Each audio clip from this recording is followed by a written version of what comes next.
नमस्कार। दिव्य होम से मैं फाल्गुनी आप सबका हार्दिक स्वागत करती हूँ। मेरा दिव्य परिवार सुरक्षित है, सकारात्मक है, इसी शुभकामना के साथ आइए इस वीडियो में चर्चा करते हैं चैत्र नवरात्रि की। चैत्र नवरात्र हिंदू सनातन धर्म का शुभ और पवित्र त्यौहार माना जाता है, क्योंकि ये हिंदू सनातन धर्म के नए साल की शुरुआत है। अतः देखा जाए तो चैत्र नवरात्र से ही हिंदू सनातन धर्म का नया हिंदू कैलेंडर शुरू होता है। इस साल का चैत्र नवरात्र कुछ खास, कुछ विशेष है, क्योंकि इस साल 8 नए शुभ योग के संयोग में माता रानी हमारे घर पधार रही है।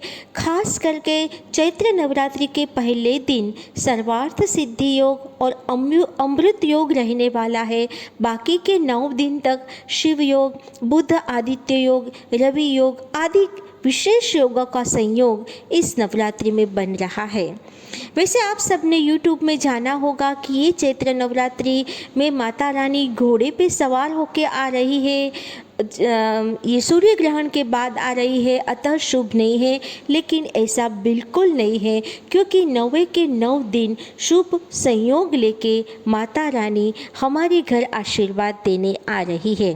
तो इस चैत्र नवरात्रि के में कलश स्थापना कैसे करें तथा चैत्र नवरात्रि में क्या करें क्या ना करें और 9वें दिन माता की विशेष पूजा करने से हमें क्या लाभ होता है, इस वीडियो में हम इसकी चर्चा करेंगे। लेकिन इससे पहले कि हम चर्चा आगे बढ़ाएं, रोज की तरह मुझे कमेंट बॉक्स में जय माता दी लिखें और मेरी चैनल को सब्सक्राइब करें। इस वर्ष चैत्र नवरात्रि 9 अप्रैल से शुरू हो रही है। वैसे तो 8 अप्रैल को रात को 11:50 से ही शुरू हो जाएगी, लेकिन हमारे हिंदू सनातन धर्म में जो शुभ मुहूर्त है वो सुबह से शुरू होता है। अतः 9 अप्रैल को ब्रह्म मुहूर्त में नवरात्र आरंभ हो रहे हैं। प्रतिपदा तिथि पर कलश स्थापना के साथ ही नवरात्रि पर्व पर देवी दुर्गा की आराधना का महापर्व शुरू हो जाएगा।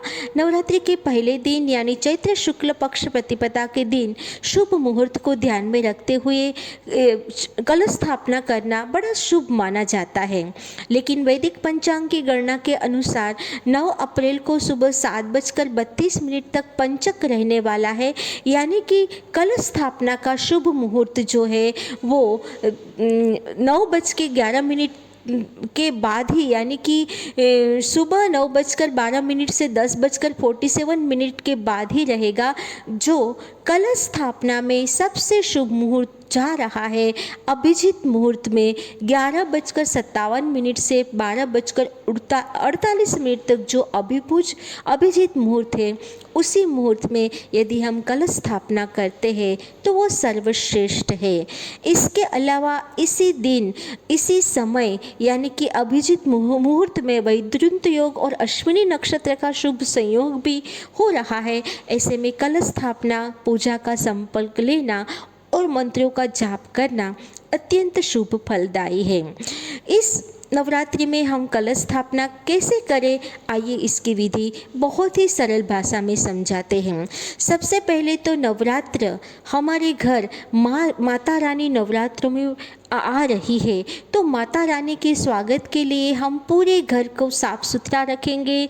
दोनों घर के मुख्य द्वार में स्वस्तिक बनाए, 2 स्वस्तिक बनाए और सुख समृद्धि के लिए दरवाजे पर आम या अशोक के ताजे पत्तों का तोरण भी लगाए और माता के स्वागत के लिए घर आंगन में छोटा सा रंगोली बना के उसके स्वागत की तैयारी करें। बाद में ब्रह्म मुहूर्त में ही स्नानादि करके माता दुर्गा या आपके घर में कोई भी माता की मूर्ति या तस्वीर हो, उसे लकड़ी की चौकी में एक आसन बिठा के स्वस्तिक का चिन्ह बनाकर उसे स्थापित करें तथा माता की जो राइट साइड है वहाँ पे आप कलश स्थापना करोगे।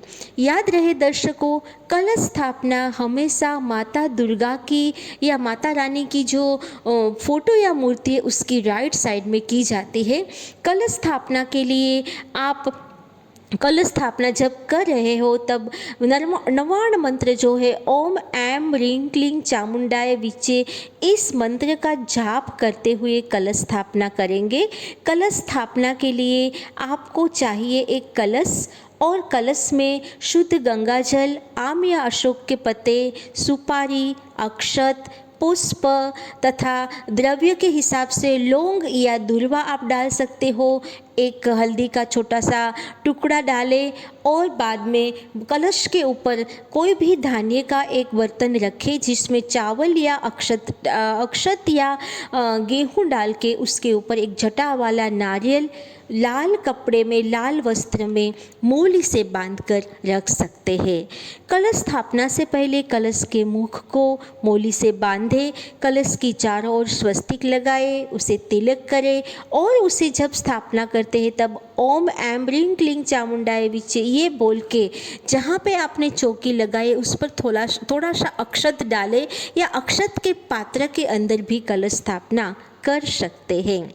कोई लोग कलश स्थापना मिट्टी के बर्तन में 7 अनाज बो के भी कर सकते हैं, लेकिन यदि आप अनाज को, जवारे को नहीं बो रहे हो तो आप कोई भी अच्छे पात्र में चावल रख के भी उसके ऊपर कलश स्थापना कर सकते हैं। आप नीचे भी ज़मीन के ऊपर अच्छे से कपड़े लाल या कोई अच्छा कपड़ा बिछा के उसमें चावल से अष्टदल कमल बना के भी कलश की स्थापना कर सकते हैं। ये जो कलश है उसमें 33 कोटि देवी देवताओं का वास होता है तथा इसके ऊपर रखे नारियल में माँ दुर्गा साक्षात स्वरूप से विराजमान है, क्योंकि ये माँ लक्ष्मी का स्वरूप है, मुख है। इस तरह से आप कलश स्थापना करें। अखंड ज्योति आप रखना चाहते हैं तो वो भी उसी दिन से जलाना शुरू करें तथा भगवान श्री गणेश का नाम लेके तो नव दुर्गा की पूजा आरंभ करें। अब मैं बताती हूँ कि नवरात्रि के 9 दिन क्या करें और क्या ना करें। सबसे पहले रोज ब्रह्म मुहूर्त में उठे, सात्विक भोजन या फिर फलहार उपवास करें, घर की साफ सफाई करें, देवी आराधना, भजन कीर्तन, जगराता, मंत्रों का जाप और देवी आरती करके 9 दिन माता रानी का आशीर्वाद पाएं।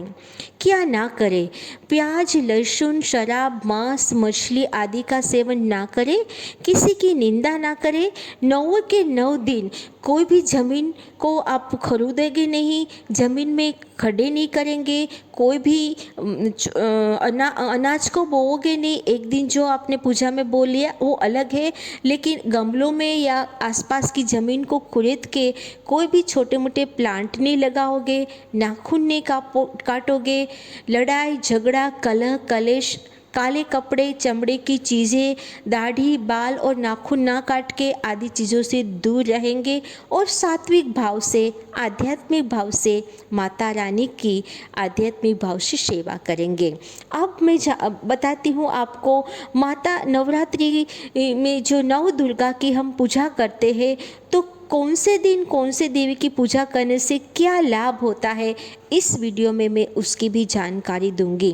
नवरात्रि के प्रथम दिन प्रतिपदा के दिन माँ शैलपुत्री की पूजा करने से चंद्र दोष समाप्त होता है। द्वितीय नवरात्रि में देवी ब्रह्मचारिणी की पूजा करने से मंगल दोष खत्म होता है। तृतीय नवरात्रि में देवी चंद्रघंटा की पूजा से शुक्र ग्रह का प्रभाव बढ़ता है।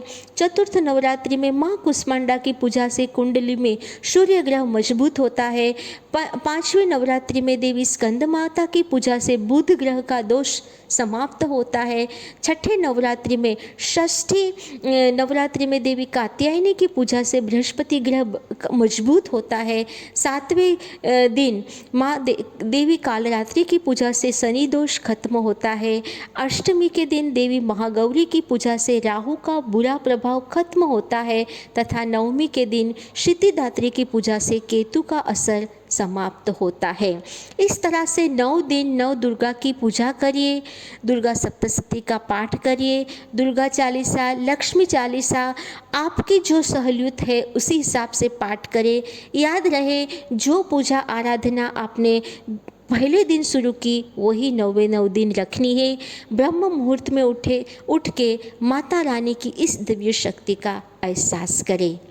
माता रानी आप सभी पर कृपा बरसाए और आपके घर में धन धान्य वैभव समृद्धि बढ़े। इसी शुभकामना के साथ जुड़े रहिए मेरे साथ दिव्य होम में। नमस्कार, धन्यवाद।